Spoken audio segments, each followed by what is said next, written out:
Bismillahirrahmanirrahim. Alhamdulillahirabbil alamin. Allahumma salli ala sayyidina Muhammad wa ala ali sayyidina Muhammad. Assalamualaikum warahmatullahi wabarakatuh. Waalaikumsalam. Alhamdulillah, dalam kesempatan ini saya bersama Abi Amir. Kita bersama-sama membicara sedikit nasihat-nasihat persiapan untuk menyambut bulan suci Ramadan.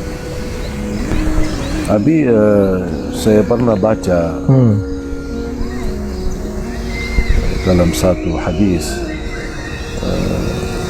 ada satu bulan, syahrun yaghfulu anhu katsirun minan nas, ma baina Rajab wa Ramadan.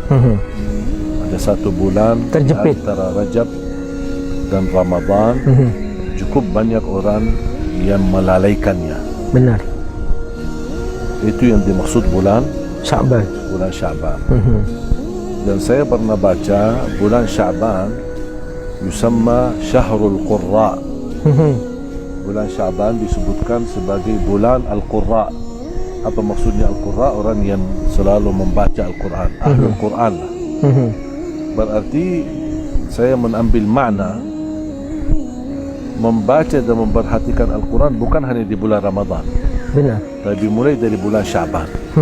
Karena bulan Sya'ban termasuk bulan yang barakah, bulan yang penuh dengan karunia-karunia.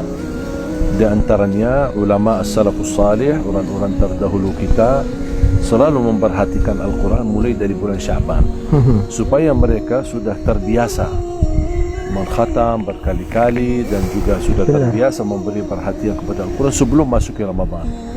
Tinggal begitu masuk Ramadan bukan akan baru mulai, tapi mereka akan melanjutkan, sudah menikmatinya.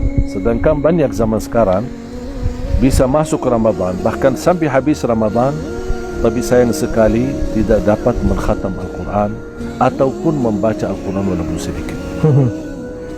Jadi gini Syekh, para pendahulu kita itu benar-benar mempersiapkan Ramadan itu sejak sebulan sebelumnya. Bahkan Nabi sudah memberikan aba-aba, sekalipun memang riwayat hadisnya banyak orang mempertentangkan, banyak ulama mempertentangkan, tapi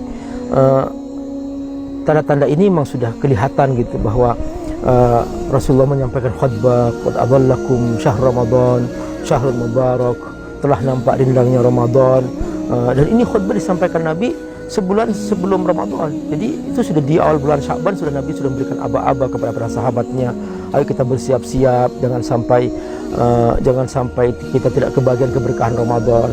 Dan bahkan Nabi sendiri ketika masuk bulan Sya'ban, Nabi sudah memperbanyak puasa. Ma min syahrin, ini dalam hadis sahih, ma min syahrin aktsar min Sya'ban yasumu fihi Rasulullah SAW. Tidak ada bulan melebihi bulan Sya'ban di mana Nabi berpuasa sunnah. Di bulan-bulan yang lain Nabi hanya berpuasa 3 hari, fi ayyamul bid, berpuasa di hari Senin dan Kamis. Tapi ketika di bulan Sya'ban sampai dikatakan kana yasumus Sya'ban aktsarahu bal kullahu.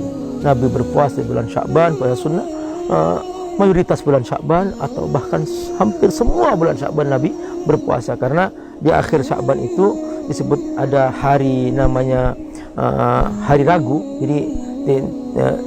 Jadi man shoma yaum asyak faqad asa abul qasim. Siapa yang berpuasa di hari yang meragukan, yaitu sehari 2 hari sebelum masuk Ramadan, itu disebut yaum asyak, maka jangan kita berpuasa. Di hari itu saja Nabi tidak berpuasa.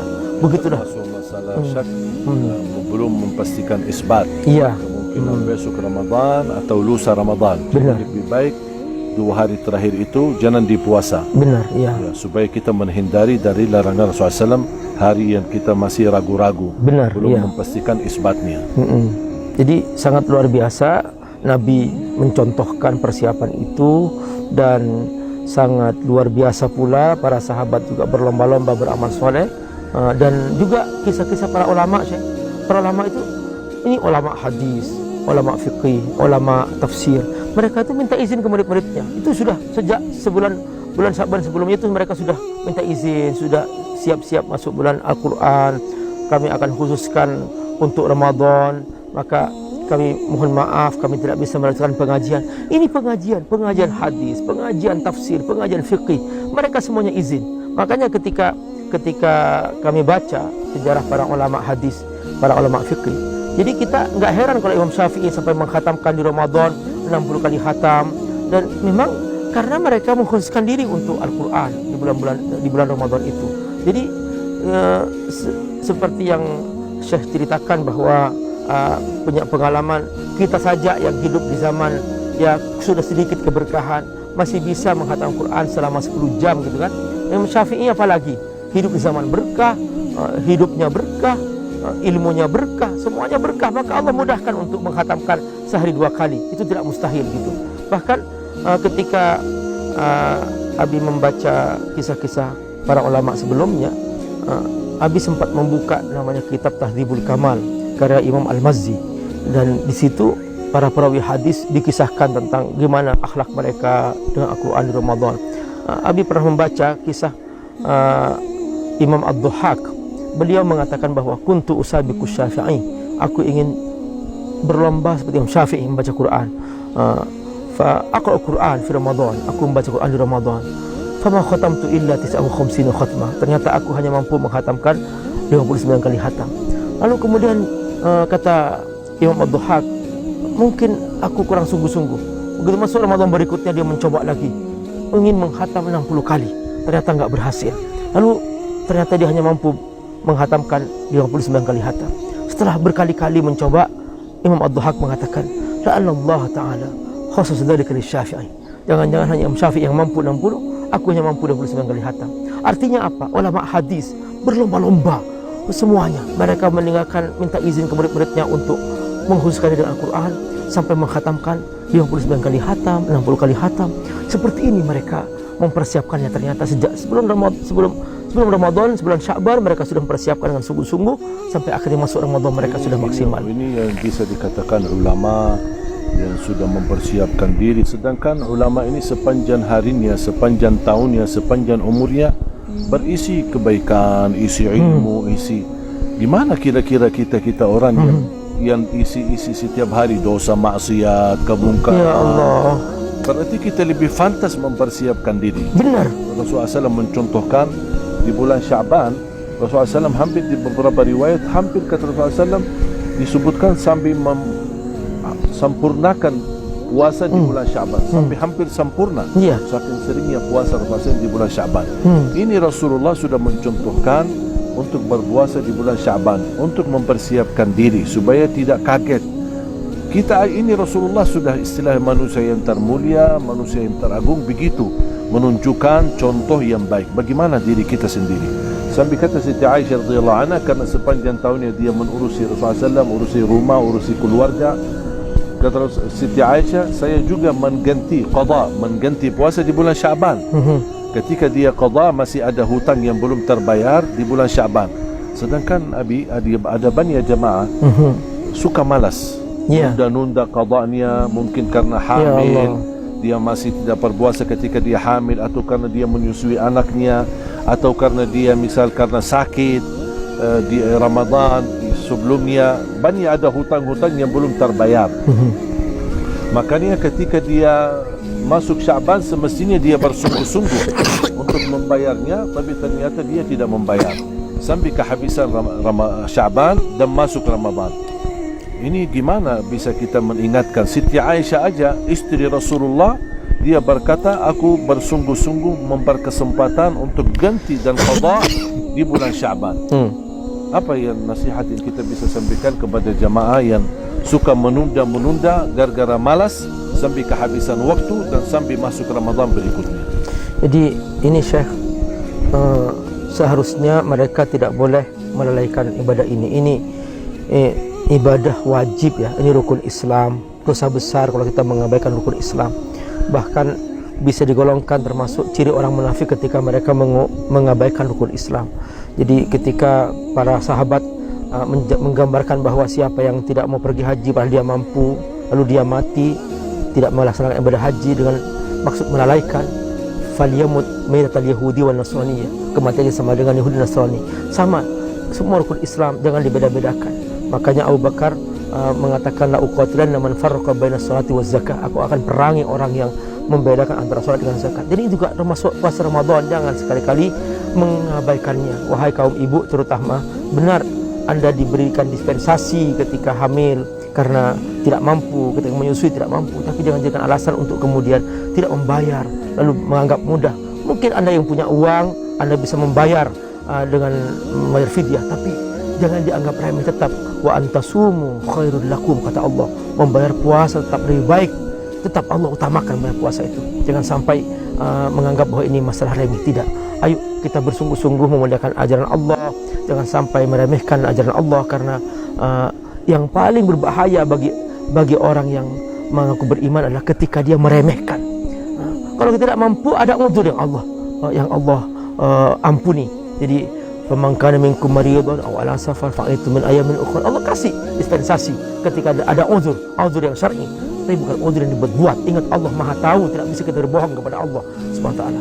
Ayo bersungguh-sungguhlah, persiapkan diri bulan Ramadan. Makanya persiapan sebelumnya, sehingga nanti kita begitu masuk Ramadan kita sudah merasa aman, nyaman untuk berpuasa. Kita akan merasa nikmat. Perbanyak ibadah sebelum Ramadan. Sudah kita masuk Ramadan kita akan merasa indah.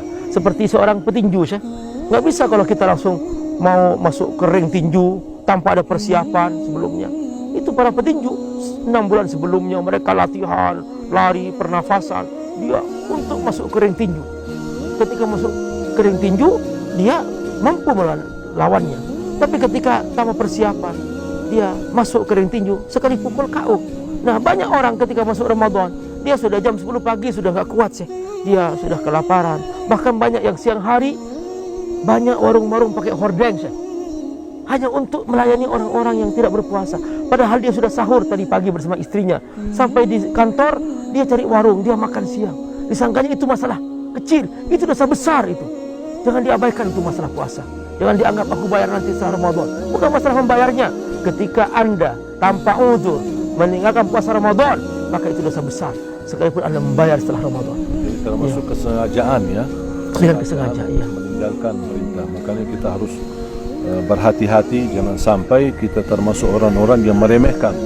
Beralasan anak dah enak sama kawan-kawan, orang kantor lagi pada makan, anak apalagi saya merasa hari ini lemas, aku tak kuat karena alasannya lupa sahur atau apa-apa sajalah.